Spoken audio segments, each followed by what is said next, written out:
그래서 우리가 지금 이름 얘기하면서 이름들 사이의 관계인 소속 관계 얘기하면서 점 이것저것 찍어보는 얘기하고 스코프라는 얘기까지 지금 살짝 나온 상태예요. 대충 이 정도로만 찝어둔 다음에 원래 슬라이드로 돌아와 봤어요. 자, 지금 여기서 저 세 가지 이름에 대한 툴팁 설명의 첫 줄을 지금 들고 온 거잖아요. 여기서 이제 소속 관계를 명시해 놓은 그 표기를 싹 빼버리면 시스템은 그냥 대놓고 시스템이고, 아웃은 프린트 스트림 아웃이고, 프린트LN 같은 경우는 void 프린트LN 괄호 열고 닫고와 같이 첫 줄이 구성되어 있는 걸 확인하실 수 있을 겁니다. 그래서 이렇게 놓고 보면 이 세 이름은 약간 서로 급 내지는 격이 다르다라는 거를 여러분이 확인하실 수가 있을 거예요. 자, 우리가 지금 이름이랍식을 통쳐서 세 개가 있다라고 얘기했는데, 저 세 이름은 사실 다 다른 목표를 위해 마련되어 있는 이름이라고 보시면 될 것 같습니다. 그래서 자, 그냥 준비해 왔어요. 이제 뭐 예를 들면 오지선다, 객관식으로 문제를 낸다. 그러면 요거 4개 낸 다음에 이상한 거 하나 해가지고 여러분한테 맞춰보라고 낼 수도 있겠죠. 자, 요건 보편적으로 말하는, 프로그래밍 동네에서 보편적으로 이름이라는 거, 이름에는 어떤 종류가 있냐 할 때 나누는 기준이라 보시면 될 것 같습니다. 그래서 어떤 이름은 데이터를 다루기 위한, 데이터를 담거나 담겨있는 데이터를 꺼내오거나 하는 용도로 쓰기 위해서 도입하는 이름이 존재할 수 있어요. 그 다음에 코드 이름, 이거 나중에 이 이름 갖고 적절한 수식을 적어두면 어디 다른 데다 적어놓은 문장들을 그 시점에 실행했으면 좋겠다. 그 수식을 계산하는 동안 저 문장들을 실행했으면 좋겠다와 같은 느낌으로 적는 상황에서 새로운 이름을 도입을 할 수가 있습니다. 그 다음에 이제 보통은 타입네임이라고 축약을 하는 편인 형식 이름, 뭐 우리 다양한 형식들 구경해 본 적 있잖아요. 그래서 그런 형식 이름이 존재할 수 있고, 이 세 가지 케이스에 모두 해당되지 않는 단순히 소속 관계만을 구성하기 위해 자바.util 소속이냐 자바.lang 소속이냐와 같은 식으로 네 편 내 편 구분하기 위해 도입해서 사용하는 이름이 존재할 수가 있습니다. 물론 이제 그나마 자바는 이 4가지 카테고리를 서로 명백하게 구분을 해서 쓰는 편이기는 합니다. 근데 다른 동네, 예를 들면 파이썬이나 C++ 같은 경우는 하나의 이름이 여러 용도로, 여러 의도를 가지고 새로 도입돼서 활용되는 게 가능해요. 파이썬은 완전히 중구난방이죠. 그 동네에는 넘버에 3 담았다가 갑자기 프린트 같은 거 담거나 인트 담거나 할 수 있는 동네잖아요. 그래서 그쪽은 진짜 특이한 케이스고, 일단 그럼에도 불구하고 여러분 파이썬 코드 짜거나 할 때 이 새로운 이름은 func라는 이름은 함수 이름이니까 def 해가지고 새로 도입하고 걔 내용물 이런 문장 들여쓰기에서 채워놔야지와 같은 식으로 여러분이 어떤 이름을 실질적으로 사용할 땐 아마도 이 4가지 의도들 중에 하나를 골라가면서 도입을 해서 엔간하면 그 원래 목적을 해치지 않는 선에서 쓰시게 될 겁니다. 괜찮아요? 적당히 구분할 수 있겠죠? 그래서 방금 슬라이드에서 봤던 이름들 중에는 out이라는 이름은 명백히 데이터 이름이에요. out에 뭔가 담겨 있습니다. 우리가 지금 그걸 꺼내와서 쓰는 셈이에요. 그 다음에 println은 메서드 이름이 맞습니다. 코드 이름이에요. 그 다음에 시스템은 형식 이름이 맞습니다. 그 다음에 자바나 랭이나 IO라든가 그 첫 줄에서 튀어나왔던 그 이름들은 자바 동네에서 데이터 이름도 아니고 코드 이름도 아니고 형식 이름도 아니에요. 단순히 소속 관계만을 구성하기 위해 활용되고 있는 이름들입니다. 자, 얘네들은 우리가 정한 게 아니죠. 여러분이 이제 여러분만의 게임을 만들 때 내가 지금 숫자 3개를 더 담아야 된다. 그래서 새로운 데이터 이름을 도입해야 된다와 같은 상황에서는 우리 선언을 적으면 된다 그랬죠? 적으시면 됩니다. 내 새로운 메서드 이름을 도입해야 된다. 그러면 메서드 정의 첫 줄 이렇게 해서 새로운 이름 정해놓고 스타트 하시면 됩니다. 근데 새로운 형식이 필요하다. 그러면 우리가 직접 다뤄본 적은 아직 별로 없긴 하지만 클래스 정의를 적으시면 됩니다. 역시나 클래스 프로그램 하고 첫 줄 적어놓고 중괄호 열고 닫고 하면 새로운 형식 이름 프로그램을 도입을 하는 셈이에요. 그 다음에 소속 관계를 구성하기 위한 이름 역시나 여러분이 새로 정할 수는 있긴 한데 우리 수업에서는 저거는 그렇게 중요하게 다루진 않을 것 같습니다. 아무튼 가능은 합니다. 자, 그래서 여러분이 이미 적어본 적 있는 또는 자동 완성 당해본 적 있는 자바 프로젝트 만들었더니 처음부터 들어가 있었던 그런 선언 내지는 정의가 요 새 이름, 새로운 이름을 도입한다랑 매우 밀접한 관계를 가지고 있다 보시면 돼요. 반면 형식과 관련한 얘기는 우리가 대충만 얘기하고 넘어갔습니다. 요걸 살짝 짚어놓고 다시 이름 얘기랑 모아가지고 설명 진행한 다음에 오늘 퇴근길을 맞이하도록 할게요. 여러분 이미 파이썬 다루면서 기초 프로그래밍 수업에서 형식이라는 얘기를 들어본 적 있죠? 파이썬에 무슨 형식이 있습니까? 뭐 기억나는 거 int 있겠죠? 그 다음에 str 있을 것이고 float 있을 수 있고 그 다음에 또 뭐 있나요? 그렇죠. 리스트 써보셨을 수도 있고 등등등 있죠. 그런 형식이라는 개념이 튀어나올 때 대충 어떤 얘기들이 한꺼번에 곁들여서 튀어나왔었나요? 예를 들어서 파이썬 동네에서는 int 더하기 str이 가능한가요? 가능하지 않죠. 타입 에러가 뜨잖아요. 형식과 관련한 오류가 뜨잖아요. 여러분 까먹었을 것 같으니까 보여드리겠습니다. 자바 동네랑 다르게 파이썬 동네에서는 예를 들어서 3 더하기 작은 따옴표 5 하고 엔터 치면 이게 3, 5 두 글자를 원하는 건지 아니면 8을 원하는 건지 헷갈리니까 그냥 꺼지라고 하는 걸 볼 수 있어요. 자바 동네에서는 이런 케이스는 3, 5로 그러니까 str 더하기 str 같은 느낌으로 간주를 해줍니다. 그 자바가 좀 특이한 편이긴 해요. 이것도 있고 그 다음에 3 더하기 뭐 4.5 하면 얘는 엔터 치면 무슨 형식 값이 나오나요? 일단 7이 나오나요? 7.5가 나오나요? 그죠? 이렇게 하면 3.0 더하기 4.5로 간주해서 7.5라고 말해주는 걸 볼 수 있어요. 등등등. 아마도 형식 얘기하면서 가장 자주 등장했던 건 수식 내진 연산자가 있었을 거예요. 그 다음에 어떤 값을 얘기를 할 때 이게 int 형식 값이냐 플롯 형식 값이냐 같은 것들을 따졌을 겁니다. 그러면서 이제 뭐 선언이라든가 파이썬에는 선언이라 말할 만한 게 별로 없긴 하지만 아무튼 이름이라든가 와 같은 얘기들이 같이 튀어나오거나 했었을 거예요. 일단 자바에도 몇 가지 기본적인 형식들이 존재합니다. 자, C에서는 기본적인 형식이 4가지가 있어요. 파이썬에서는 기본적인 형식이라고 말할 만한 뭐 빌트인 형식이라 칩시다. 그럭저럭 많아요. 자바 동네에서는 일단 8개가 존재합니다. 총. 그 중에 우리가 지금 시점에 자주 쓸만한 거 5개만 일단 추려왔어요. 자, 파이썬에 bool이라는 형식이 있었죠. true 또는 대문자 t로 시작하는 true 내지는 false 같은 걸 다룰 때 쓰는 형식이었죠. 그래서 자바 동네에서는 걔의 준 full name에 해당하는 boolean이라는 표현을 씁니다. 7글자 다 치셔야 돼요. 자동 완성하세요. 아무튼 제가 이제 자바 동네에서 그네 아니네 우리 조건식 계산 결과 값이 true네 false네 할 때 다루는 게 저 boolean 형식입니다. 그래서 여러분이 계산하면 boolean 형식 값 true가 나오는 수식을 적을 수 있어요. 그냥 true 적으시면 됩니다. 4글자. false 5글자 적으시면 됩니다. 자, 그 다음에 int 형식 이미 다 알고 있는 거죠. float 형식 이미 써본 적 있을 거고 자바 동네에서는 저 플롯 형식이 2가지 버전이 일단 기본적으로 마련이 돼 있어요.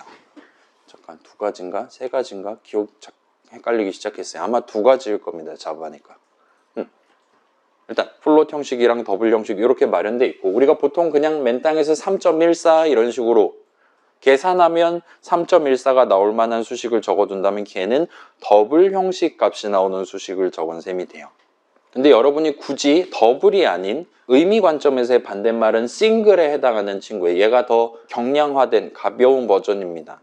더 적은 정보를 담을 수 있는 버전이에요. 얘는 그거보다는 좀 더 크고 무겁고 대신에 좀 더 정밀하게 숫자들을 다룰 수 있는 버전입니다. 자바 동네에서는 그냥 3.14면 더 정밀한 버전을 써요.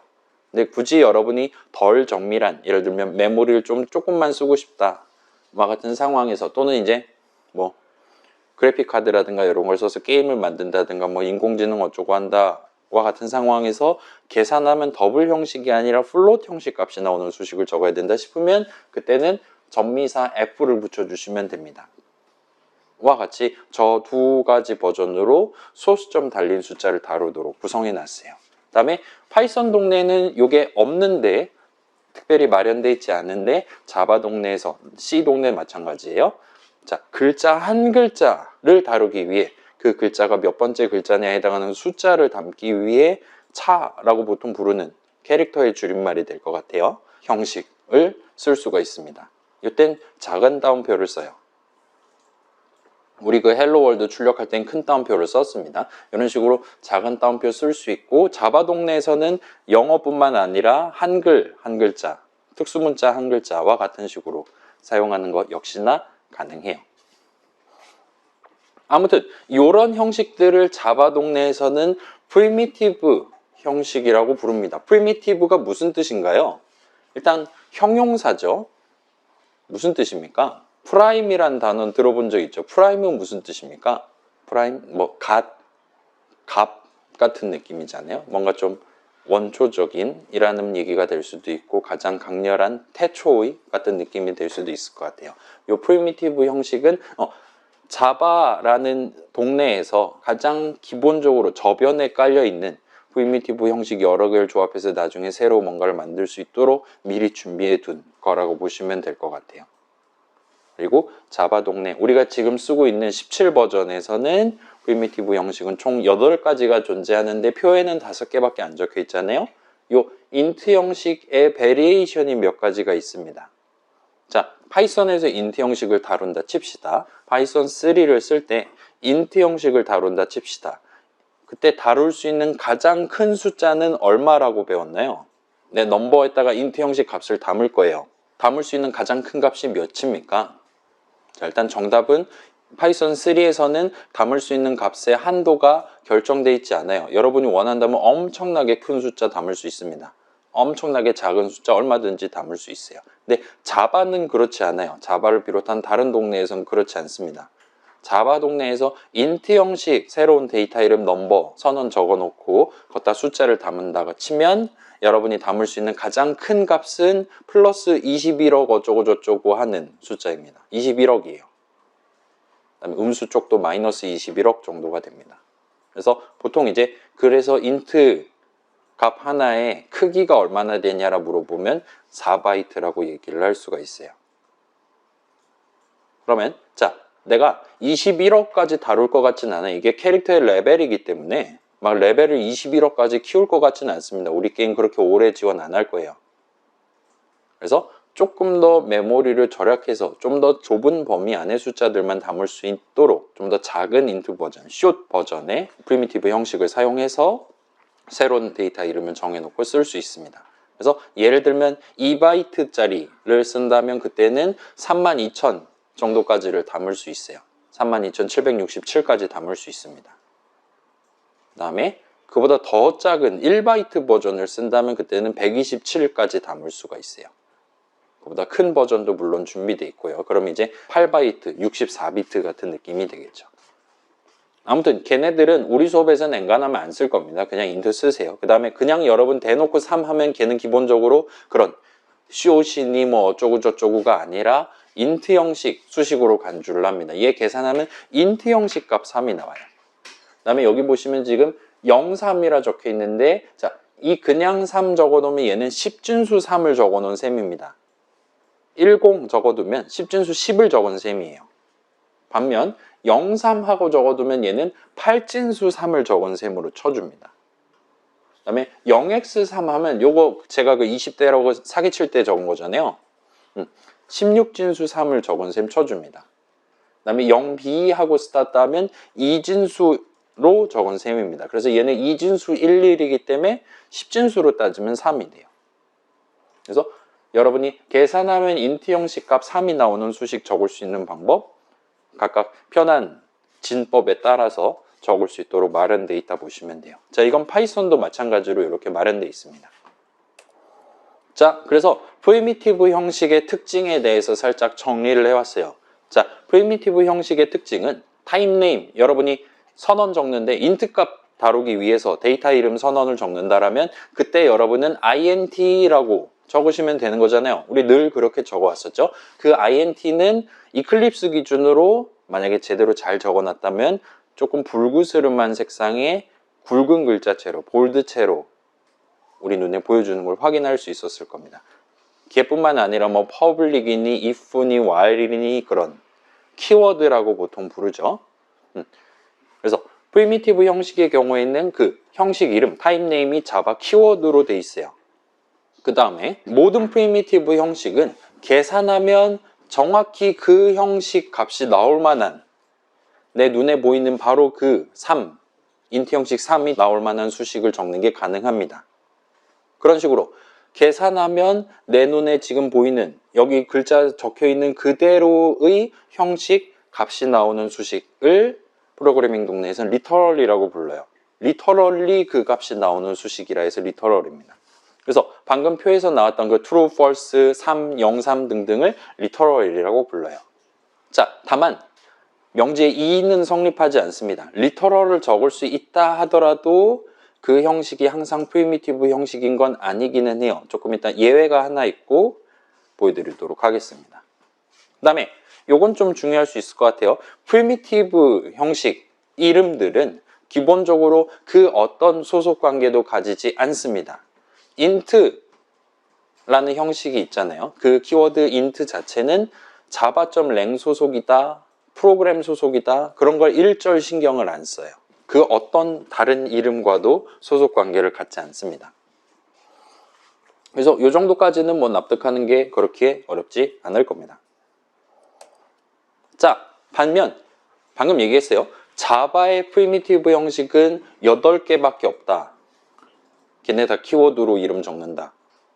근데 우리 이전에 int 그런 것뿐만이 아니라 서로 다른 다양한 타입 네임들을 적어본 적이 있잖아요. 시스템이라든가 스캐너라든가 등등. 이런 애들은 전부 다 프리미티브 형식이 아니게 되는 거예요. 프로그램도 마찬가지입니다. 그래서 얘네들을 뭐라고 부르냐? 조금 슬프게도 오피셜한 공식 명칭은 없어요. 근데 세간에서는 제가 프리미티브가 아니다라 그래서 non 프리미티브 형식이라고 부르거나 또는 쟤네들의 특성에 입각해서 레퍼런스 형식이라고 부르기도 합니다. 우리 수업에서는 설명을 할 예정이기 때문에 쟤네들을 레퍼런스 형식이라고 부를게요. 자, 자바 동네에서 형식은 프리미티브 형식과 그렇지 않은 형식으로 딱 잘라서 나눌 수 있어요. 프리미티브 형식은 8개가 끝입니다. 그 중에 자주 사용하는 5개 방금 보여드렸어요. 걔네 8개가 아닌 모든 애들은 다 레퍼런스 형식이다라고 보시면 돼요. 그래서 레퍼런스 형식의 특징을 살짝 짚어놓고 넘어가면 좋을 것 같아요. 자, 레퍼런스 형식이에요. 일단 아까 전 슬라이드에서 파생되는 명제가 되겠죠. 레퍼런스 형식들은 타입 네임이 자바 키워드가 아닙니다. 그냥 이름이에요. 우리 지금 이름 얘기로 스타트했고 중간에 소속 관계 튀어나왔잖아요. 레퍼런스 형식에 대한 타입 네임은 그런 소속 관계를 따지는 일반적인 이름이라고 보시면 될 것 같습니다. 그 다음에 유일하게 java.lang.string 형식 같은 경우는 계산하면 그 string 형식 값이 나오는, 눈에 보이는 그 값이 나오는 리터럴을 적는 게 가능해요. 우리 헬로월드 출력할 때 그 큰 따옴표 표현이 계산하면 그 14글자인가요? 아무튼 간에 글자들이 담겨있는 string 형식 값이 튀어나오는 수식을 적은 셈이었습니다. string 형식 리터럴을 적은 셈이었어요. 그거를 제외하면 레퍼런스 형식의 리터럴은 존재하지 않습니다. 자, 얘네는 부수적인 거고 이전 슬라이드에서 파생돼서 나오는 내용이고 중요한 차이점이 있어요. 어려울 수 있을 것 같은데 어려울 겁니다. 자, 레퍼런스 형식 데이터 이름 자리에 실제로 담기는 값은 그 형식 값 자체가 담기는 게 아니라 요상한 값이 담기게 됩니다.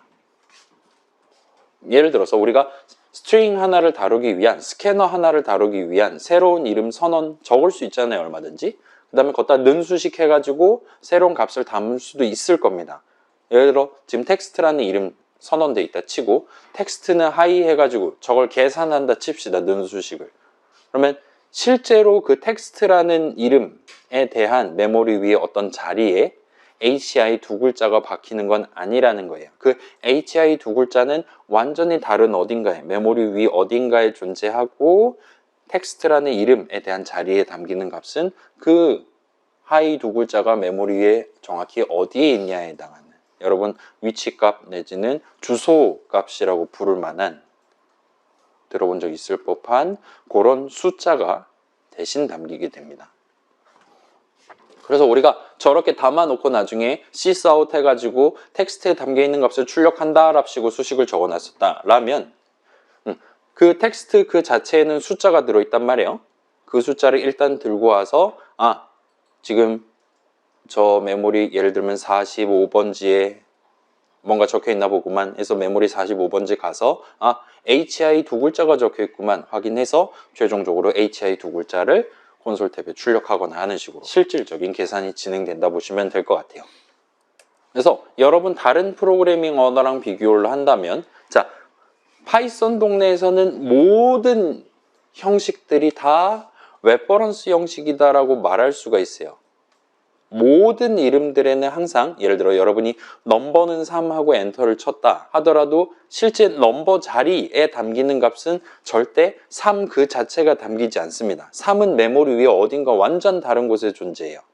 그다음 넘버에 실제로 담기는 값은 그 3이 정확히 메모리 위에 어디 담겨 있냐에 해당하는 정보가 담겨 있게 됩니다. 자, C에서는 여러분 C나 C++ 뭐 써본 적 있다면 거기서는 선언을 적을 때 뭐 별을 붙여서 적거나 대괄호 붙여서 적거나 하는 게 가능했잖아요.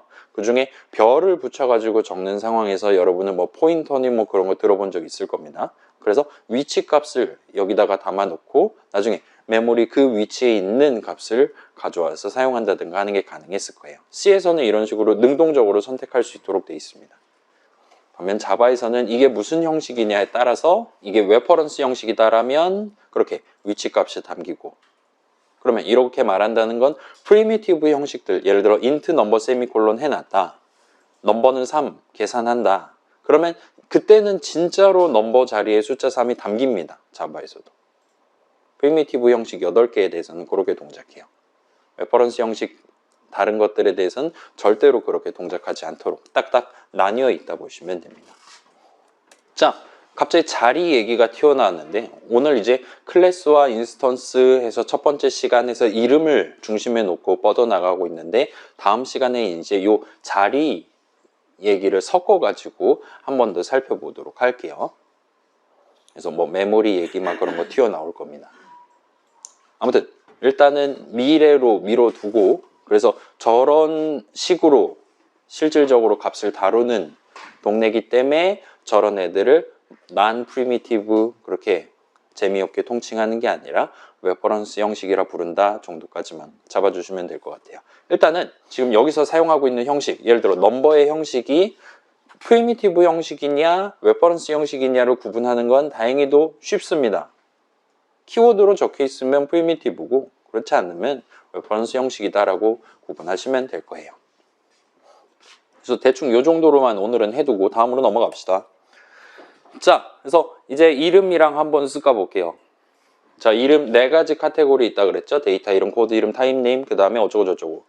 자, 자바에서는 새로운 데이터 이름을 정할 때 반드시 여러분이 그 이름의 형식을 같이 정하셔야 돼요.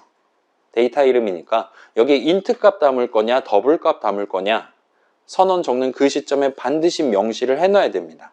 나중에 정할래? 그딴 거 없어요. 그래서 여러분은 어떤 데이터 이름이 존재할 때 텍스트라는 이름이 존재할 때 이거 지금 데이터 이름이라면 뭘 담는 데이터 이름이냐를 확인하고 싶을 때 여러분은 그 이름에 대한 선언을 찾아서 그 한 줄만 읽으면 이 이름을 사용할 때 고려해야 되는 형식과 관련한 정보를 바로 그리고 반드시 찾아볼 수가 있게 돼요. 그래서 데이터 이름의 형식이 뭐냐? 오로지 그 이름에 대한 선언에 의해서 결정된다 보시면 됩니다. 자, 그럼 데이터 이름이랑 형식을 한번 엮어봤어요. 코드 이름이랑 해볼까요? 자, 자바 동네에서는 새로운 코드 이름을 정할 때 그러니까 메서드 정의 첫 줄을 적을 때 반드시 그 이름, 그 메서드랑 연계되어 있는 각가지 형식들을 함께 정해놔야 돼요. 예를 들면 인수의 형식, 파이썬은 그렇지 않죠. 파이썬 함수 정의 첫 줄 적을 때 그냥 x, y 하면 끝나는 거잖아요. 나중에 x 자리에 3을 넣든 3.5를 넣든 그거는 저 사람 마음인 거지 내가 지금 정해놓는 건 아니잖아요. 자바에서는 메서드 정의를 적는 사람이 0번째 인수의 형식은 반드시 int를 줘야 된다. 반드시 string을 줘야 된다라고 미리 정해놓도록 돼 있고 반드시 정해야 됩니다. 그 다음에 이제 함수, 메서드, 호출식 얘기할 때 중요한 수식이니까 걔의 계산 결과값, 리턴 값의 형식이 뭐냐 역시나 여러분이 정해 두셔야 돼요.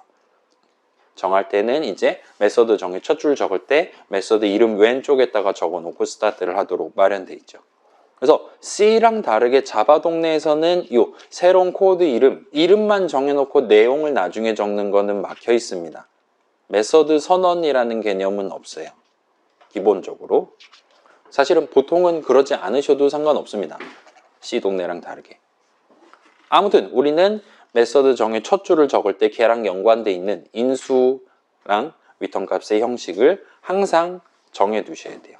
그렇다 보니까 자바 동네도 C랑 유사하게 어떤 메서드의 형식이 뭐냐 라는 거를 중요하게 다뤄도 충분히 의미를 가져갈 수가 있습니다. 예를 들어 우리 get absolute number 자동 완성 당해본 적 있잖아요. 인트값 하나 넣으면 인트값 하나 주는 애죠. 그러면 get absolute number라는 메서드의 형식은 뭐냐? 라고 누가 질문을 했을 때 충분히 int 하나 받고 int 하나 주는 애입니다와 같이 표현을 해도 의미를 가져갈 수가 있다는 거예요. 괜찮습니까? 여러분 C나 C++ 안 좋아하죠? 근데 여러분 혹시나 프로그래밍 관심 있고 좀 더 진득하게 여기 내용을 확인해 보고 싶다라면 저 C나 C++라든가를 한번 구경해 보시면 여러분의 그런 지적 욕구가 있잖아요. 뭔가를 딱 깨달았을 때 그 상쾌함을 충분히 제공을 할 수 있습니다. 그에 비하면 파이썬이나 자바는 거기까지 도달하는 게 쉽지가 않거나 일단 도달했는데 별로 재미가 없거나 할 가능성이 높아요. 그렇다 보니까 뭐 제 유튜브에도 영상 올라가 있긴 한데 심심하면 구경해 보세요. 아무튼 요 정도입니다. 자, 새로운 코드 이름 정할 때도 역시나 그 새로운 이름과 연관된 형식들을 다 정해놓고 스타트를 하셔야 돼요. 무조건. 자, 그 외 두 가지에 대해서 보면 자, 여러분이 새로운 타입 네임을 정할 때 클래스 정의를 적을 때 예를 들어 inner라는 새로운 클래스에 대한 클래스 정의를 적을 때 그 inner랑 관계되어 있는 형식 형식과 관계되어 있는 형식 하면 뭔가 좀 얘기가 이상한 것 같아요. 자, 데이터 이름 여기다 int 담을 거냐 더블 담을 거냐 중요하다. 당연히 말할 수 있는 거고 직관적으로 납득할 수 있을 겁니다. 코드 이름 마찬가지예요. 얘 호출하면 나한테 int를 주냐 더블을 주냐 중대사거든요.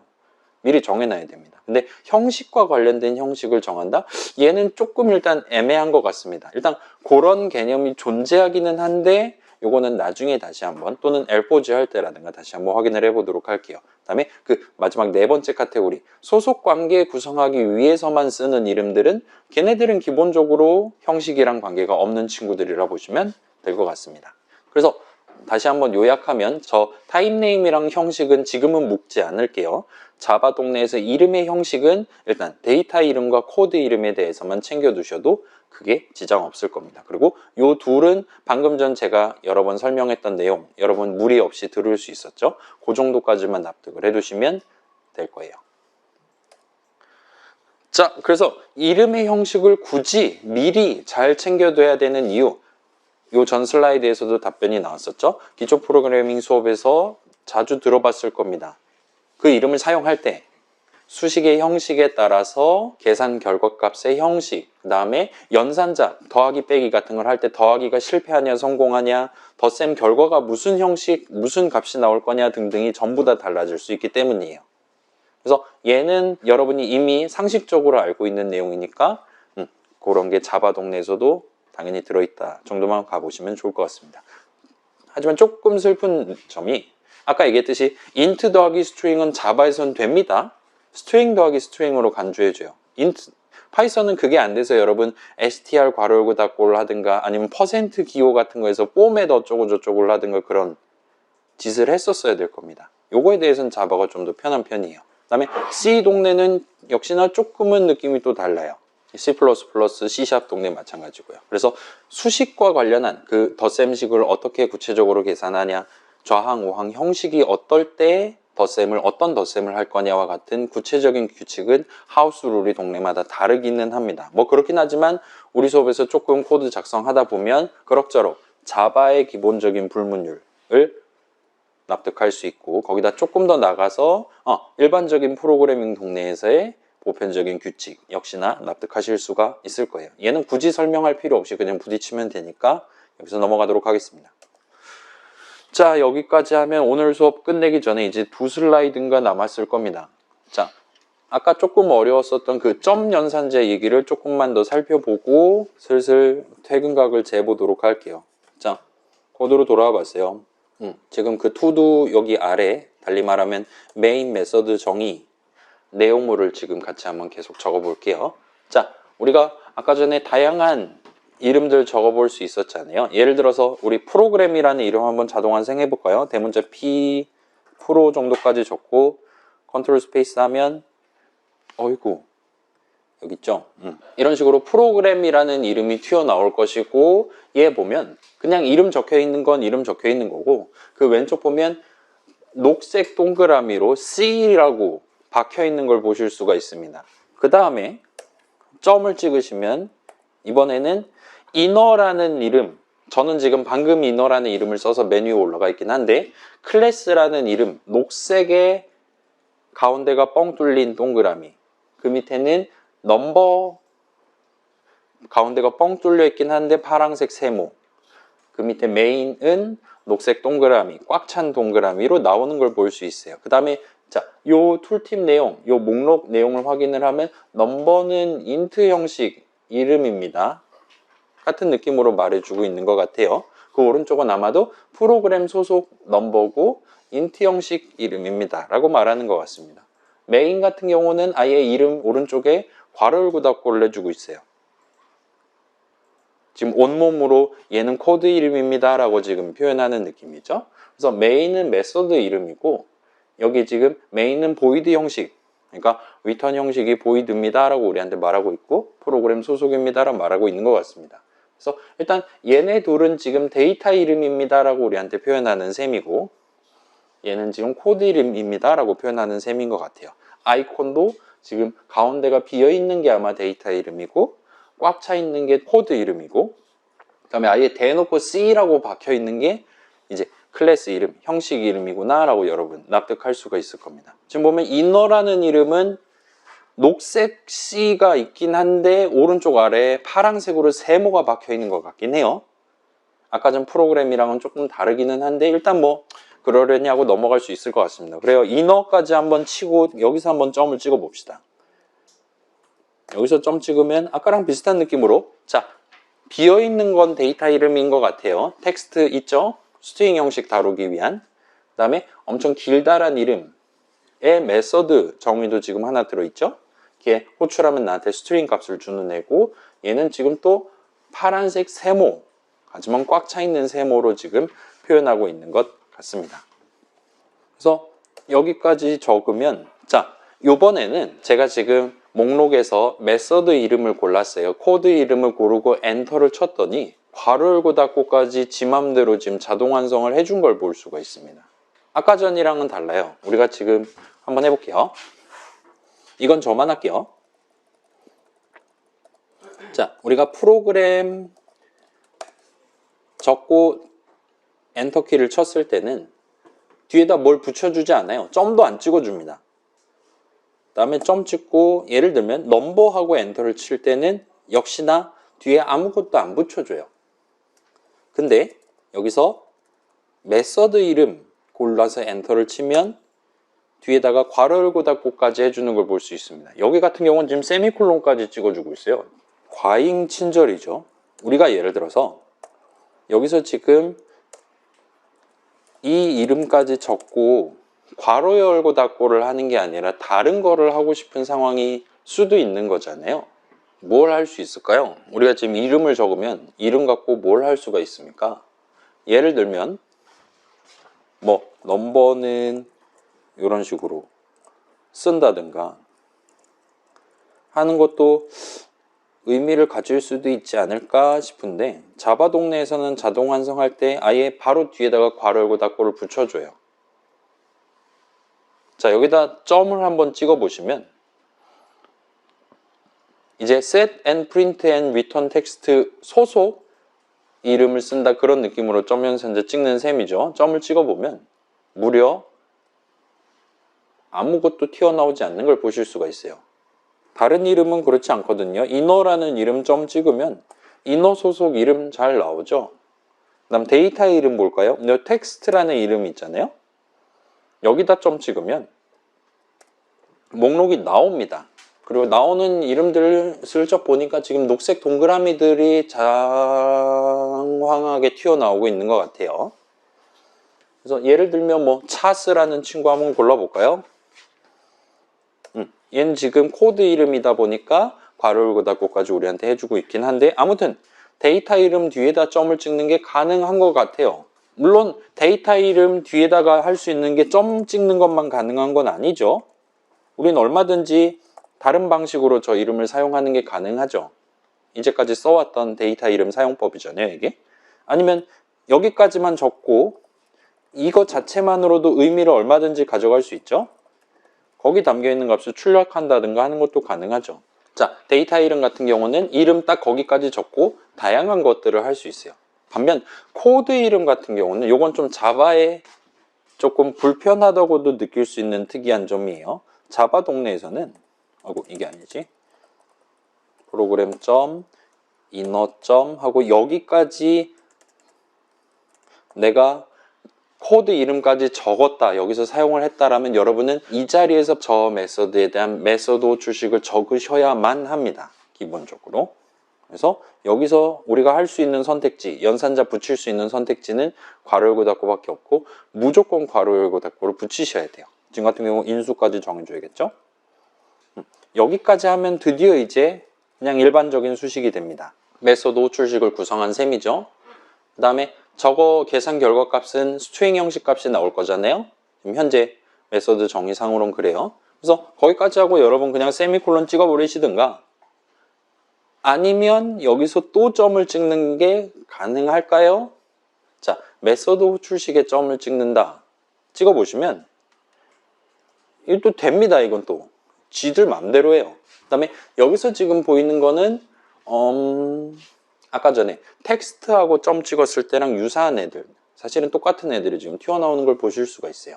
그래서 여기서 또 뭔가를 호출한다든가 하는 게 가능합니다. 세미콜론 찍거나 할 수 있어요. 아니면 여기까지만 하고 세미콜론 찍거나 할 수 있어요. 자, 한 가지 더 여쭤볼까요? 자, 우리 헬로 같은 거 있잖아요. 리터럴 적은 거죠.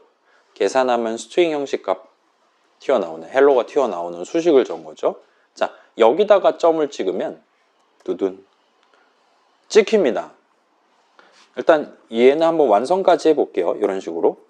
자, 지금 수식에다 점을 찍고 메소드 호출식까지 구성했어요. 코드 이름 적어가지고 메소드 호출식 구성하고 세미콜론 찍은 다음에 이 메소드 이름 차스에 마우스를 한번 갖다 대보세요. 그러면 우리가 이미 알고 있는 이름이 튀어나오는 걸 볼 수 있어요. 저 차스가 어디 소속이냐라 물어보면 스트링 소속이다라고 우리한테 말하는 걸 볼 수 있습니다.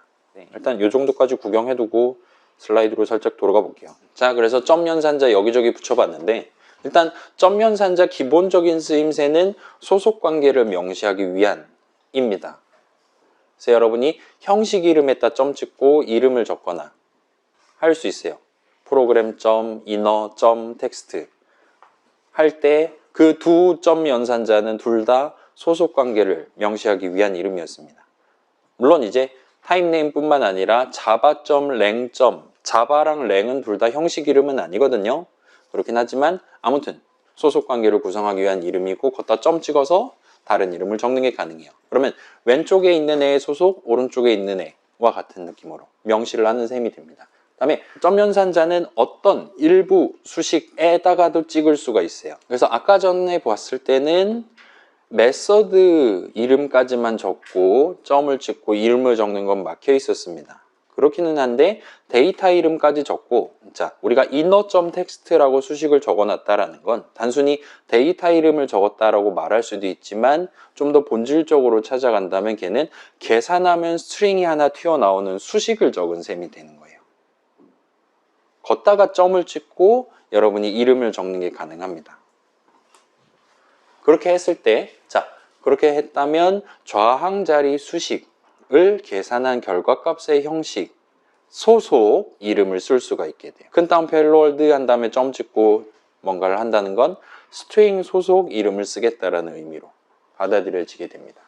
자, 다만 요거를 빼먹은 것 같긴 한데, 자, 방금 전에 스트링 형식을 갖고 놀았잖아요. 자, 넘버는 지금 명백히 데이터 이름이고, 얘는 인트 형식입니다. 프리미티브 형식이죠. 여기서 밑에서 우리가, 자, 다시 보여드릴게요. 여기서 inner.text 한 다음에 점 찍으면 일단 이걸 먼저 계산해서 그러면 스트링 형식 값 나오는 거잖아요. 스트링 형식 값을 가지고 스트링 형식 소속 뭔가를 쓸 수가 있는 셈으로 보시면 되는 거예요. 자, 비슷한 느낌으로 우리가 여기서 넘버라는 이름 일단 먼저 적어요. 수식 넘버를 적었습니다. 그럼 이제 계산하면 인트 값 하나 나오는 거잖아요. 아마 3 나오겠죠. 현재 구조상으로는.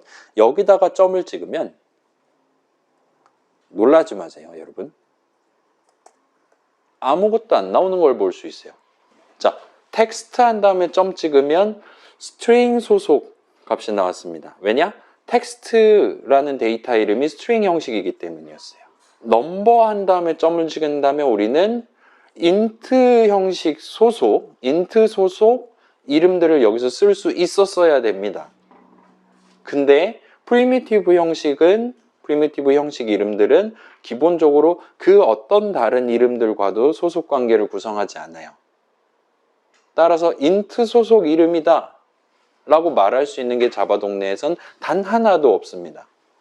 그렇기 때문에 목록에 아무것도 안 떠요. 심지어 점을 찍는 행위 자체가 막힙니다. 여기 같은 경우는. 납득이 되나요, 여러분? 다시 말씀드릴게요. inner.text 할 때는 여기까지 적으면 이거 스트링 형식 수식인 거예요. 계산하면 스트링 나오는 겁니다. 거기다 점을 찍으면 스트링 소속 이름을 우리가 쓸 수가 있어요. 큰 따옴표로 리터럴 적으셔도 되고 그런 건 여러분 마음입니다. 아무튼 이 수식의 형식이 계산 결과 값의 형식이 스트링이기 때문에 스트링 형식을 쓸 수 있는 거예요. 그게 아니라 여러분이 예를 들어서 system.out 얘 명백히 지금 보니까 프린트 스트림 형식 데이터 이름이죠. 그렇죠? 가운데 뻥 뚫려 있잖아요. 여기다 점 찍으면 out의 형식이 프린트 스트림이기 때문에 프린트 스트림 형식 소속, 프린트 스트림 소속 메서드 이름들을 적을 수가 있게 되는 거예요. 물론 호출식까지 적으셔야 될 거고요. 닫아버린다. 이딴 짓이 가능하다는 겁니다. 자, 슬라이드로 돌아갈게요. 그래서 모든 수식을 다 적을 수 있는 건 아니에요. 여기서의 일부는 일종의 완전한 마무리까지 잘 돼서 이게 구체적으로 무슨 형식 수식이다 또는 계산하면 결과값이 뭐가 나온다까지 우리가 판별할 수 있는 느낌의 수식을 적으셔야 됩니다. 그래서 메서드 호출식을 생각해 보면 메서드 호출식 예를 들어 메인에 대한 호출식이 있다 칩시다. 여러분이 자바 동네에서 MAIN까지만 적으면 일단 이름을 잘 적은 셈이긴 해요. 근데 거기까지만 적으면 걔는 단독으로 수식으로 인정받을 수는 없습니다. 꼭 괄호 열고 닫고까지 적어주셔야 일반적으로 쓸 수 있는 그런 수식으로 간주가 돼요. 그래서 메서드 호출식이 좀 특이한 친구고 그 정도까지만 구분해서 보시면 될 것 같아요. 그래서 여기까지 해두면 이제 데이터 이름에다 점을 찍고 이름을 적는 거 상황에서 점 연산자가 어떤 식으로 쓰였는지 여러분 납득할 수 있을 겁니다. 자, 그리고 이게 마지막 슬라이드예요. 자, 여기까지 오면 오늘 제목이 클래스와 인스턴스였단 말이에요. 근데 오늘은 클래스가 뭔지 심지어 인스턴스 4글자는 등장하지도 않았습니다. 그래서 걔네들을 원만하게 구경하기 위한 일단 시동을 걸었다라 보시면 될 것 같아요. 그래서 시동을 이름을 가운데다 두고 소속관계, 형식 이런 얘기 진행하면서 준비를 맞춰놨다 보시면 될 것 같습니다. 여러분 이미 다 배운 내용일 거예요. 걔네들을 요약을 해서 들고 오다 보니까 이것저것 내용이 많이 들어가 있긴 한데 그렇긴 하지만 지금 시점에 얘네들 챙겨두면 일단 다음 주 수업 내용을 납득하는 게 좀 더 편할 겁니다. 다음 주는 좀 더 힘들 거예요, 오늘보다. 얼마나 힘드냐면 어쩌면 걔를 2주에 걸쳐서 걔만 2주에 걸쳐서 진행해야 될 가능성도 있어 보입니다. 최대한 한번 딜 계산을 한번 해볼게요. 그래서 오늘 일단 이 정도까지 해두고 이 다음 시간에 이제 클래스와 인스턴스 얘기를 방금 전 스킵했었던 자리 얘기를 포함해서 다른 측면에서 접근해 보도록 할게요.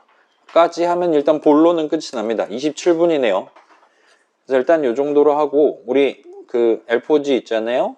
그거는 이제 뭐 구경하고 갈 친구들은 하시고 그렇지 않은 친구들은 뭐 먼저 집에 가셔도 좋을 것 같습니다. 자, 뭐 빠른 퇴근해야 되니까 30분이니까 한번 같이 구경해 볼게요. 그래서 문서를 총 3개를 나눠 드릴 겁니다. 그 중에 첫 번째 문서예요. 그래서 게임 컨셉과 관련한 세계관 설정 같은 느낌의 문서예요. 그래서 이런저런 것들 뭐 적혀 있고, 자, 여기서 지금 다양한 단어들에 대한 설명이 적혀 있는데, 밑줄 쳐져 있는, 예를 들어 의사결정에 밑줄 쳐져 있는데 저런 식으로 밑줄을 그어둔 거는 이 뒷페이지 어딘가에 저 의사결정이라는 단어에 대한 구체적인 설명이 적혀 있다라는 의미예요. 그 다음에 붉은 글씨로 적혀 있는 건 이 단원, 문단에서 저 단어에 대한 본격적인 설명을 진행하고 있다라고 표시해 놨다 보시면 됩니다. 그래서 여러분 이미 알고 있는 강의실이에요. 그래서 이미 다 알고 있는 내용이니까 스킵하겠습니다. 이렇게 생겼죠. 그 다음에 여러분 이미 알고 있는 4가지 상태입니다. 플레이어는 이 4가지 상태들 중에 하나를 띠게 돼요. 어쩔 때 생존자였다가 죽음의 시체가 됐다가 등등등 이미 알고 있는 그대로입니다.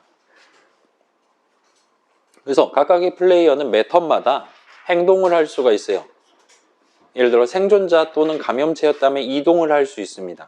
시체 또는 영혼이었다면 이동을 하지 않고 대기를 할 수가 있어요. 그 다음에 영혼 같은 경우는 이제 충분히 기다렸다 싶으면 원하는 칸을 골라서 배치를 할 수가 있습니다. 그 다음에 각각의 상태에 따라서 서로 다른 시야 범위, 그 다음에 뭐 추가 정보, 뭐 감염체는 후각이 있다 그런 얘기 했죠. 그 다음에 다른 플레이어와의 상호작용을 수행할 수도 있습니다. 생존자가 감염체를 죽이고 등등. 그 다음에 뭐 감염체 정화기도라든가 이런 추가적인 메커니즘이 들어있는 상태도 존재해요. 그 다음에 생존자였다가 시체가 되고 감염체가 됐다가 굶어 죽어서 영혼이 되는, 그 다음에 생존자로 부활하는 그런 사이클이 상태 전환과 관련한 규칙이 마련되어 있어요. 그래서 좀 더 부연하면 생존자에 대한 설명서가 A4 한 페이지입니다. 그래서 생존자 이동할 수 있어요. 위아래 왼쪽 오른쪽. 생존자는 가만히 있는다를 고를 수는 없습니다. 그렇잖아요. 존버라고 부르죠. 전문용어로. 구석탱이에 가고 가만히 있으면 오래 살 수 있는 거잖아요. 용납하지 않을 겁니다. 무조건 움직여야 돼요. 시야 범위 2칸이고요. 그 다음에 내 주변에 있는 생존자들이 자기 시야 안에 있는 다른 플레이어 정보를 나한테 알려줄 수가 있습니다. 그걸 발견이라고 할 거예요. 물론 나도 내 주변에 있는, 내 시야 범위 안에 있는 생존자들한테 내가 발견한 거를 전달을 할 겁니다. 그래서 상호작용은 그렇게 발견을 할 수가 있고, 또는 감염체랑 같은 칸에 오면 처치를 당할 수가 있습니다. 그렇게 처치를 당하면 시체가 돼요.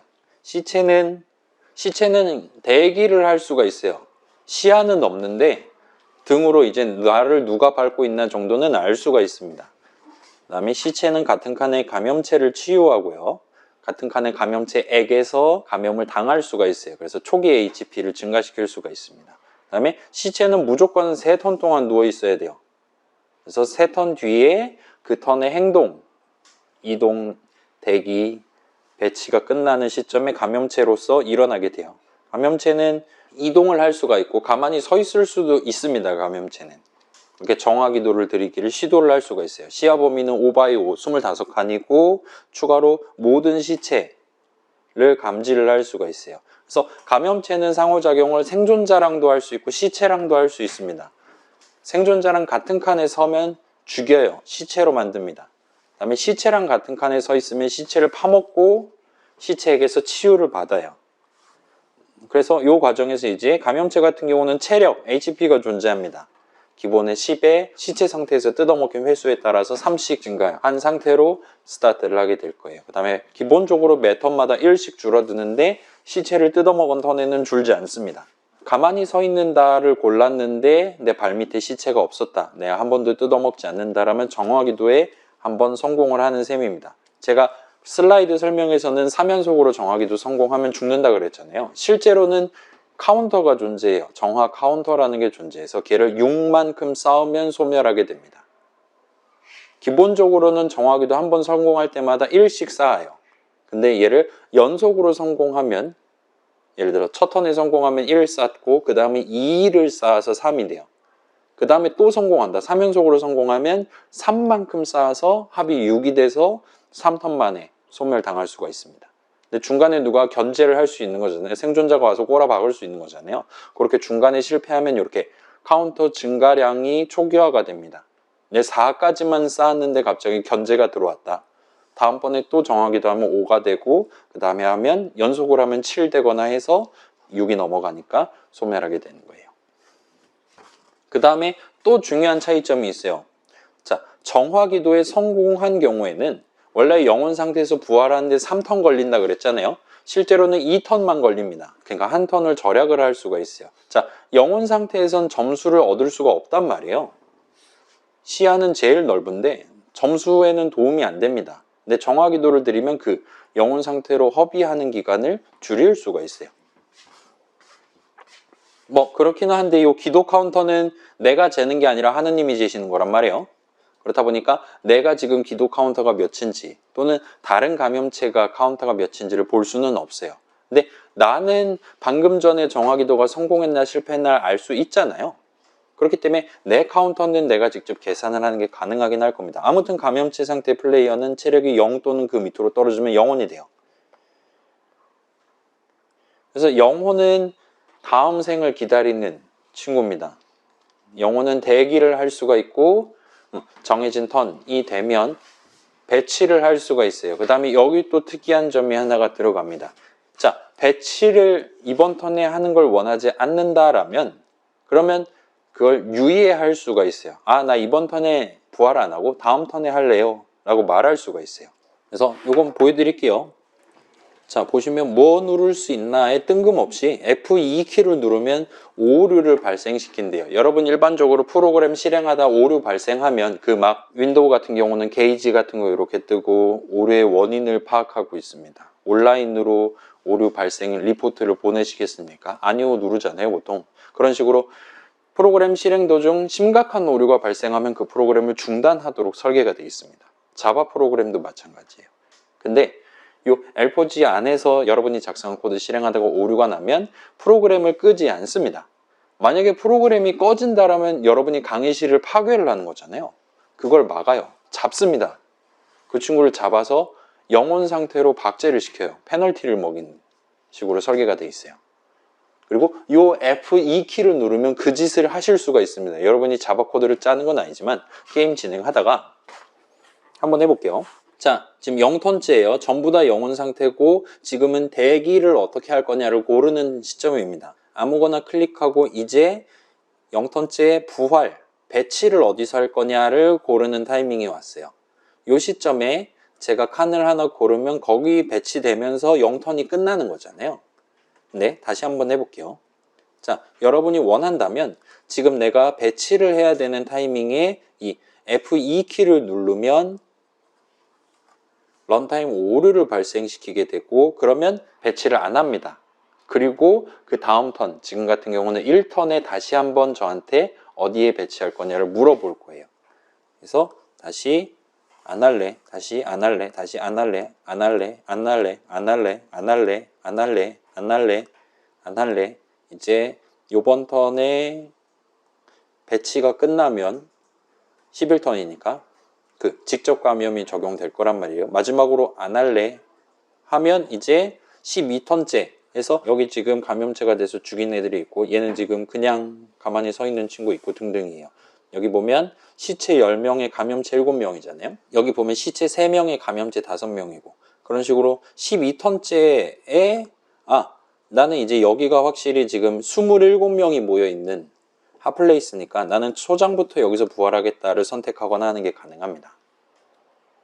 그리고 봇은 이 짓을 해요. 지금 봇이 총 7가지가 들어있는데 그 중에 6친구들은 지금 평가 기준 6개 있잖아요. 그 중에 하나씩을 극단적으로 추구하도록 구성되어 있어요. 그래서 예를 들어 시체 맥스 계열, 그러니까 한 번 시체로 누워있는 동안 몇 명까지 내가 한 번에 치유해 봤냐를 겨루는 부분이잖아요. 내가 이미 한 번 누워서 30명을 치유해 봤어요. 그러면 일어나서 바로 정화기도 들여서 영혼이 됩니다. 그럼 이제 부활할 장소를 고를 거잖아요. 내가 지금 어디에 떨어지든 내가 동시에 30명을 치유할 수 있을 것 같다는 부분이 없다면 나는 굳이 시체 맥스 점수를 위해 부활을 할 필요가 없는 거예요. 유예를 합니다. 계속 봐요. 31명 이상이 모여있을 때까지. 그러다가 31명 이상이 모여있다? 툭 가서 죽게 됩니다. 그래서 여러분 지금 봇들만 잔뜩 있는, 그러니까 롤로 치면 브론즈 같은 거죠.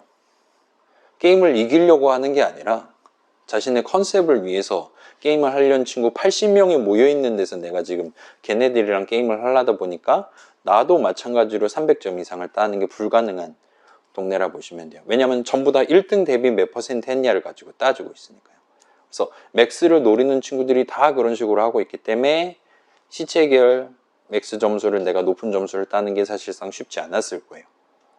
물론 그런 애들은 배치 유예, 그러니까 영혼 상태로 있는 턴이 길수록 다른 점수들은 시궁창이 되는 거잖아요. 근데 걔네들은 애초에 1등 할 생각이 없기 때문에 그 짓을 하고 있는 거라 보시면 돼요. 아무튼 이런 식으로 배치 유예를 하시는 게 가능합니다. 그리고 자, 이번에는 배치가 아닌 이동을 해야 되는 상황이에요. 감염체입니다. 여기서 F2를 누르면 이때는 이제 적법하지 않은 오류로 간주를 해요. 그렇기 때문에 다시 누를게요. 이때는 바로 영혼으로 잡혀가고 10턴 동안 기다려야지 그 다음 배치를 할 수 있도록 10턴만큼의 페널티를 매깁니다. 이거는 여러분이 강의실 바깥으로 나가는 코드를 짜거나 아니면 오류가 나는 코드를 짜거나 하면 이렇게 잡아가게 될 거예요. 이때는 정화기도는 2턴이고 일반적으로 3턴이고 오류 내거나 해서 잡혀가면 10턴 동안 기다렸다가 부활한다 보시면 됩니다. 그래서 그런 느낌이에요. 자, 그래서 게임은 121턴 동안 진행되고요. 직접 감염 구체적인 규칙은 잠깐만, 왜 꺼졌지? 과열됐었나 봐요. 얼른 집에 가라는 계신 것 같긴 한데 조금만 기다려 주세요. 자, 직접 감염 같은 경우는 구체적인 규칙이 그 설명서에 적혀 있습니다. 그래서 어떤 턴을 시작하는 시점에 강의실 위에 생존자가 1명은 있어야 돼요. 그 다음에 시체나 감염체는 단 1명도 없어야 됩니다. 마지막으로 7턴 전에 발동했었다. 그러면 직접 감염이 또다시 발동되거나 하진 않는다는 겁니다. 그래서 0턴째에는 발동하지 않아요. 전부 다 영혼이기 때문에요. 그 다음에 누군가는 배치 유예 안 하고 바로 떨어지겠죠. 그러면 강의실 위에 엔간하면 1턴째에는 생존자가 있을 겁니다. 그렇기 때문에 1턴째에 직접 감염을 물어보기 시작해요. 그래서 1턴째 생존자들이 이동하는 동안 나 받을래요? 안 받을래요? 우리 사전답사 할 땐 F3키로 조절할 수 있었죠. F3키 눌러서 1턴째 이동을 하기 전에 미리 골라놓고 이동을 끝내시면 그게 이제 접수가 되는 거예요. 그때 감염인자를 줘서 10턴 동안 대기한 다음에 11턴째 이동이랑 배치가 끝나는 타이밍에 변신을 하게 된다 보시면 됩니다. 그 정도로 보시면 될 것 같고, 자, 요거 좀 중요할 것 같아요. 지금 앞에서는 그냥 따로따로 설명을 했어요. 근데 구체적으로 L4G 게임의 한 턴은 정확히 요 8가지 순서에 따라서 진행됩니다. 그래서 예를 들면, 자, 일단 행동을 먼저 해요. 각 플레이어한테 이동해야 되는 생존자랑 감염체한테는 어디로 이동할 거냐 물어볼 겁니다. 그러면 각자 고르겠죠. 왼쪽 오른쪽 고를 거예요. 그 다음에 시체랑 영혼한테는 너네 어떻게 대기할 거냐고 물어볼 거예요. 얘네들은 뭐라 답변을 할 수는 없지만 아무튼 코드를 실행할 수는 있습니다. 여러분들 클릭을 한 번은 할 수 있어요. 그래서 이동을 적용하고 그 다음에 이동이 다 끝난 시점에 이제 쿨타임 다 된 영혼들한테 몇 컷만 몇에서 배치할 거냐 물어볼 겁니다. 그래서 그 친구들 답변에 따라서 배치를 적용하거나 배치 유예로 해주거나 하게 돼요. 그렇게까지 끝나면 이제 시체가 감염체로 바뀌거나 또는 생존자가 감염체로 바뀌는 게 먼저 발생합니다. 그 다음에 감염체가 생존자를 죽이는 게 발생해요. 그렇기 때문에 직접 감염이 걸리면 같은 칸의 생존자를 그 턴에 바로 처치를 할 수가 있는 거예요. 그렇죠? 11턴째에 처치를 해서 12턴째 이제 선혈이 낭자한 화면을 볼 수 있게 되는 거죠. 이동할 때. 그래서 생존자를 감염체가 죽여서 시체로 만드는, 생존자가 시체로 바뀌는 게 그 다음 단계고, 그 다음에 시체랑 감염체 사이의 상호작용이 그 뒤에 발생해요. 따라서 이번 턴에 내가 죽었다. 그 말은 이번 턴에 같은 칸에 감염체가 있었다는 거잖아요. 내가 생존자면. 나 이제 시체가 됐고, 그리고 그 턴에 나를 죽인 감염체를 치유를 하게 됩니다. 그렇게 해서 여기 치유까지 다 끝나면, 상호작용 다 끝나면 요번에 시체를 먹은 적이 없는 감염체들의 체력을 깎게 돼요. 그렇게 시체를 먹지 않은 친구들 중에 정화 기도를 성공한 친구가 있다라면 카운터를 증가시켜 주고 경우에 따라서 영혼으로 만들어 줍니다. 거기까지 다 하면 이제 일부 감염체가 영혼이 됐다면 이제 마지막으로 생존자가 주변을 살펴보면서 여기에 누구누구 있네와 같은 발견을 해서 주변 생존자한테 알려주게 돼요. 가 진행 순서입니다. 그래서 이런저런 설명들이 있긴 한데 뭐 집에 가서 읽어보시고요. 그래서 배치유예 오류 내시면 된다는 거. 그 다음에 다양한 정보들을 여러분 눈으로 볼 수 있는 그런 정보들을 받으실 수가 있어요. 그래서 행동은 크게 이클립스 꺼졌으니까 생략할게요. 그 1, 2, 3, 4, 5, 6 누를 수 있었잖아요. 사전답 쌀 때. 거기서 무브즈랑 스폰즈 이렇게 두 개가 있었을 겁니다. 4번, 5번에서. 걔를 누름으로써 어떤 칸에서 방금 전에 어떤 행동이 발생했었냐를 확인할 수 있어요. 그래서 여기 지금 무브즈가 3이 있다. 그 목록 확인해 보시면 어떤 감염체가 저기서 일로 왔다와 같은 식으로 로그가 찍혀 있을 겁니다. 어떤 생존자가 여기로 부활했었다 찍혀 있을 겁니다. 그 다음에 그렇게 행동이 끝나면 이제 일반적으로 상호작용은 두 플레이어가 동일한 칸에 있을 때 발생을 해요. 누가 누굴 죽였네, 뭐 파먹었네, 누가 방금 여기서 굶어 죽어서 영혼이 돼서 날아갔네 등등이 다양한 사건들이 발생하고 그게 로그가 돼요. 다만 예외적으로 발견 같은 경우는 고변산으로 횟수가 발생하는 거잖아요. 30명이 30명을 봤다. 그럼 900건이 발생하는 겁니다. 그래서 너무 많기 때문에 발견을 제외한 다른 사건들은 각각의 칸에 리액션으로서 로그가 될 거예요. 그래서 평가 여러분 이미 알고 있는 거죠. 그래서 구체적으로 설명하면 이 정도가 있습니다. 올해 같은 경우는 여기 규칙이 살짝 바뀌었어요. 지금 제가 V2 해서 버전 2 올렸잖아요. 여러분 사전답 쌓을 때랑 규칙이 살짝 바뀌어서 여기 부분만 지금 변경이 돼 있습니다. 그래서 얼마나 많은 생존자를 죽였냐를 재는 거잖아요. 이전까지는 그냥 다 쟀어요. 예를 들어서 내 지금 가만히 서 있는 감염체예요. 근데 여러분 부활할 때 내 감염체 머리통 클릭해가지고 그 자리에서 부활하는 게 가능했었죠. 그러면 내가 영혼 상태였다가 뚝 떨어져서 생존자로서 떨어져서 그 턴에 즉시 시체가 되는 거잖아요. 감염체 입장에서는 개꿀인 거죠. 내가 불로소득한 거잖아요. 그런 상황에선 이 기록으로 치지 않을 겁니다. 이제 좀 더 정밀하게 표현하면 어떤 생존자가 턴이 시작되는 시점에 생존자였고 이번 턴에 나한테 죽어야지만 이 기록으로 칠 거예요. 여러분이 직접 쫓아가서 죽이거나 아니면 뭐 운이 좋으면 나는 가만히 있는데 걔가 나한테 와서 죽거나 와 같은 상황에서만 이 점수가 올라갈 겁니다. 그래서 하늘에서 떨어져서 즉시 시체가 되는 케이스, 즉시 처치한 케이스는 집계를 하지 않을 거예요. 그것만 제외하면 이전 버전이랑 동등한 느낌입니다. 자, 그렇게 해서 우리 정규 게임, 오피셜 게임이라 부를 것 같아요. 우리는 중간고사 당일날 한다 그랬죠? 10만 판을 돌릴 겁니다. 4천만 점 만점짜리 점수를 잴 거예요.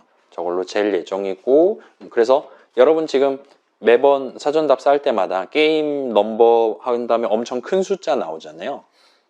지금은 F1 누를 때마다 서로 다른 게임 번호로 뽑아가지고 게임을 진행하도록 돼 있어요. 근데 정규 게임, 그러니까 학점에 들어가는 게임을 진행할 때는 항상 동일한 번호를, 동일한 순서로 사용을 할 예정입니다. 그리고 이 L4G 게임은 기본적으로 동일한 번호, 동일한 플레이어 집어넣고 진행하면, 그러니까 조건이 동일하면 항상 결과가 동일하게 나오도록 구성을 할 거예요. 그렇기 때문에 여러분 중간고사 날 마음 아파서 못 봤다. 집에 가서 다운로드해서 자기 컴퓨터에서 실행해도 그때 봤던 거랑 동일한 결과가 튀어나올 거라는 겁니다. 그래서 그 결과를 가지고 여러분 요 L4G 과제 점수 300점짜리죠. 그거를 반영을 할 예정이에요. 그래서 이 정도까지 말씀드리면 이게 마지막입니다. 자, 궁금한 점 지금 53분입니다. 특별히 없으시면 일단 이 정도로 하고 이제 뭐 개인적으로 궁금한 거 있으면 물어보시고 그렇지 않은 친구들은 자유롭게 퇴근을 하도록 합시다.